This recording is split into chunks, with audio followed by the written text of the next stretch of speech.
Hello, this is Mrs. Raksha Shirodkar from Sheikh Vidya Mandir English High School and Junior College of Science and Commerce. So today we'll see Computer Science Paper 1, Chapter number 1, Operating System. Now basically this chapter does not have any practical, so we have only theory for this chapter. So let us start with operating system. What is operating system? Operating system means Windows that is running in your computer. For example, the Windows that is running in my computer may be Windows 7. It can be any Windows, Windows 98, NT, Windows 7, 10. Okay, the latest version is Windows 10 which is running now. So now let us see the definition of operating system. So operating system we can define as it acts as an interface between the user of the computer and the computer hardware. User of the computer means a person which is operating the computer, and the computer hardware, which means the RAM which is in the computer is said to be hardware of the computer. The operating system can also be viewed as a set of software programs which is normally supplied along with the hardware for the effective and easy use of the machine. So this is the diagram for operating system now. In the innermost circle you can see the hardware written. So hardware of the computer means the disk, CPU, RAM, etc. are said to be the hardware of the computer. Then comes in the second circle you can see system software. System software means operating system which is running in my computer. For example, the Windows which is running. It is also called as tools and utilities. In the next circle you can see the application software. Application software means the applications which is running in my computer. For example, the program which I have opened is said to be the application. So which can be games, Word, Paint, Firefox, Excel, Skype, any program. And after the application software we can say there comes the user of the computer. So hence the definition for operating system is it acts as an interface between the innermost circle, that is the hardware of the computer, and the outermost circle after the application software, that is the user of the computer. So this is the basic diagram for operating system. Now the next topic in this chapter is the functions of operating system. So let us see the functions one by one. So the main function of the operating system is to make the hardware convenient to use. Hardware which is running in my computer, it makes it convenient to use to the user of the computer, that is the person which is operating the computer. Second function you can say that it helps the user to execute the program, which means it helps the user to open the application or the program which the person is trying to open in that computer. Then comes, it also helps to control execution of the program and also to prevent the errors. That means when you open any program and if there are some errors which are in that program, it will help you to resolve or delete that errors and show you the program as it is in the computer screen. Now the next function you can say that it makes provision for security of information to the user, which means it gives you full security for the information which is already present in your computer. Next topic in this chapter is the features. Now here in this chapter we have 3 Windows, that is Windows 98, Windows NT and Linux. So these are the 3 Windows that you have in the syllabus. Now since latest Windows is Windows 10, but the syllabus hasn't been changed, so we'll follow the same syllabus as it is in the book and in the syllabus. So the first feature of Windows 98 is easier to use. Easier to use means what? It is a single user operating system. Single user means only one user can operate that computer system. And secondly, a file can be opened by a single click. Nowadays we need to, in any of the latest window, we need to open a file by a double click. So here a file could be opened by a single click also. That is Windows in 98 Windows only. Then nowadays for installing any of the new hardware, it will ask you to restart your computer or your phone. But in this Windows, it can be easily installed without restarting a computer. So hence it is said to be easier to use. The next feature in this is it is faster. That means the programs will open faster in Windows 98. Next feature in Windows 98 is it is a true web integration, which means internet can be used. Since this was very previous Windows which was launched, so hence internet was a new thing for it. So hence it is said that it can be easily connected to internet. Nowadays we can easily connect to internet in any of the Windows, current Windows which is running. Then more entertaining, since I already told you all it was very new to the system. So this was the earliest operating system type. So hence internet, using internet and using DVD or playing a digital movie was very new thing for it. So hence it said more entertaining, which means it supports DVD and the user can also play high quality digital movies and audio on the computer. These are the features of Windows 98, 4 features which I have explored in brief. Now the next type of Windows is Windows NT. It is multitasking and multi-user operating system. Multi-user means multiple user can operate that particular Windows NT, and multitasking means multiple programs. So multitasking means multiple programs can be opened at a single time in your computer. The next feature of Windows NT is that the user will get faster response even though multiple applications or multiple programs are running in your computer. Multiple program means you can open multiple applications in that computer and minimize it. So even if you open maximum programs, it will give you faster response for each and every program which is running in that computer. Next is the size of RAM, that is the operating system size. It is a 32-bit operating system. Nowadays we get 64-bit also. The next feature is that it uses NTFS, which means New Technology File System. This is a file system which helps you to secure the information for large files. That is, it will help you to secure that large files in your computer. So this is the technology which is said to be New Technology File System. So this is the features. These are the 4 features of Windows NT. Now the next is Linux. So this is the type of operating system again. Linux is a type of operating system which can run on any machine which is having 4 GB RAM only. Only if the machine is having 4 GB RAM, that means it will run Linux in your computer. So it is again multi-user operating system with full set of Unix compatibility tools.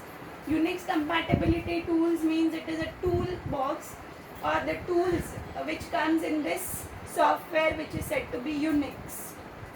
Okay, just as in your Visual Basic you had the toolbox in that software. So there is a Unix which is named there is a software which is named as Unix which comes in Linux. So the tools, it helps you to feature the tools in that Unix software. The next feature is that it supports wide range of applications.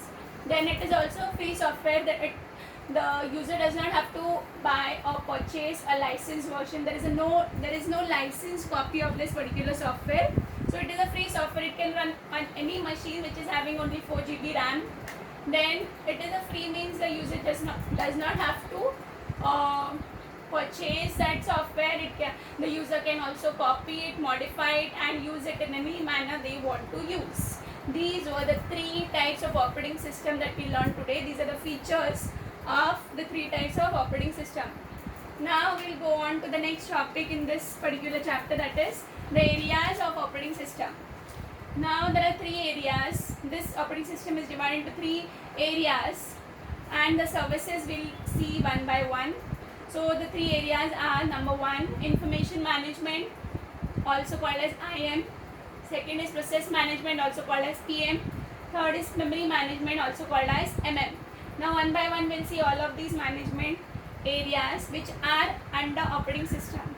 So what is first area, that is information management. What do you mean by information management?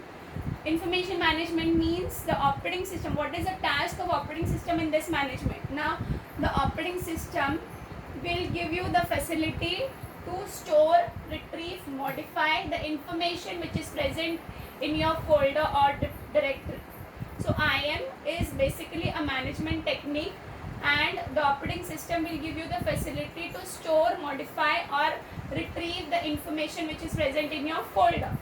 Now the next is the services which are provided by IM are: You can create a new file or directory. Directory means a drive which are already present in your computer, for example C, D, any drive, and in that drive you have files or folders. So creating a file or directory, then next open a file or close, delete, change the working directory. These are all services of IAM. So operating system, what it does, the main task of operating system in IAM is to keep a track of all the information. That is, it can also allow you to copy, create, delete, change, close that particular file or directory. So the information it keeps of file or directories. So I stands for information. Now next is the PM. PM stands for process management. Now what do you mean by a process? A process means the current program which is running or which is displayed on the screen of your computer is said to be a process. Now process management means what? Now the operating system in this PM will keep a track of the current process which is running in your computer. Okay. Now the services provided under PM are read a process, block a process, resume a process, delay a process. Have you seen the task manager? When you click Control Alt plus Delete together, it will give you a task manager which shows you to delete that current process or to delay a process, resume, block. These are the all services which are provided under that process. So PM, in short, it stands for process management. Process means a current program or application which is being displayed or running in your computer. So the operating system here in this PM keeps a track of all the processes or the current process which is running in your computer, and these were the services which are provided under PM. Okay, the next area, the last area in this is MM. MM stands for memory management. Memory management means what? Now the operating system keeps a track. In this memory management, the operating system keeps a track of the memory which is present in your computer. That is, in each of your files, it can be files or directories. So it keeps a track of the memory which is present in your computer, RAM memory, any memory. Whenever you try to create a new file, it will ask you that the disk file is full or your phone memory is full. So that is said to be memories. So here the operating system keeps track of the memory which is present in your computer. So this is memory management. Now the services, there are only two services which are provided by memory management. Number one is to allocate a chunk of memory to a process. Chunk means a small portion of memory to a program. Now to allocate a chunk of memory to a process means whenever you create a new program which is nothing but a process, so it will allocate that particular portion of memory to that particular program. Okay. And second services is to free a chunk of memory from a process. If you delete a particular file from that particular drive, it will free a portion of the memory from that particular drive. So hence it is said to be to allocate a chunk of memory means to create, it will allocate that portion of memory to that program, and to free a chunk of memory whenever you delete, it will free that portion of memory from that program. So these are the three areas in operating system. Now in this chapter, we'll see the concepts related to each of these areas, that is IAM, concepts related to IAM, next comes concepts related to PM, and then memory. Okay, so these are the three areas which are in operating system and the services provided by each of these areas. So next we'll start the concepts that are related to IAM. Now the full chapter will go on these three areas only. Now today we'll see only first concept. The next time we'll start with new concepts. Now see here, concepts related to IAM, that is information management. The very first concept is file system. Now what do you mean by a file? A file is nothing but a collection of information which can be data or program. So file means the collection of information which you store in some form of data, or it can be a program also.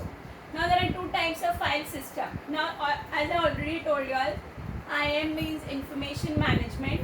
So information, which information does it keeps? So it keeps information about the files and directories. So hence the first concept to IAM came, file system. Now there are two types of file system here. A is tape based system and the second is disk based system. Now tape based system. Tape based system was very previously we used to get tape before the disk. Before the disk also we used to get the tape which used to store very little information in KBs you can say. Then came the disk which used to store more larger information in MBs and also in GBs also you can store. So the difference, they can ask you the difference between these two file system. Now let us see these two file system in detail. The first is tape based. It is simple but inefficient. That means it stores, but if you compare both of them, disk based will store more area or it will allow you to store more information in this type of system as compared to tape based. If you compare the cost, tape based system cost you less as compared to disk based system. And also the disadvantage in this tape based system is that it will not allow you to modify the information. So this is the disadvantage of tape based system. So the first point is it is simple but inefficient. Second point is that here the files are stored onto reels of tape base of physical tapes. Reels, we used to get reels, black color reels, black and white. You can see the images or information that is said to be reels. Then third is one or more files are stored onto tape base. That means you can store maximum 2 files. So hence it stores very less amount of information. So hence also it costs you less. Then fourth, you can say tapes are used to transport the data from one computer to another. Tape and disk both are used to transfer the data. So the only difference is tape will store less information, disk will store more information, and also tape will not allow you to modify the information. You will have to copy it as it is. Disk base you can also modify, or you can copy only one particular file from that folder. But tape base you will have to copy the whole folder and then only you can modify in your computer. So disk based system, here each disk is divided into number of tracks and each track is further divided into number of sectors. When you see a disk, any disk that you have in your home, there you can see round circles. These are nothing but the tracks, and each round is said to be one track. So in that track we have sector. Sector is nothing but the information which is present in that particular track.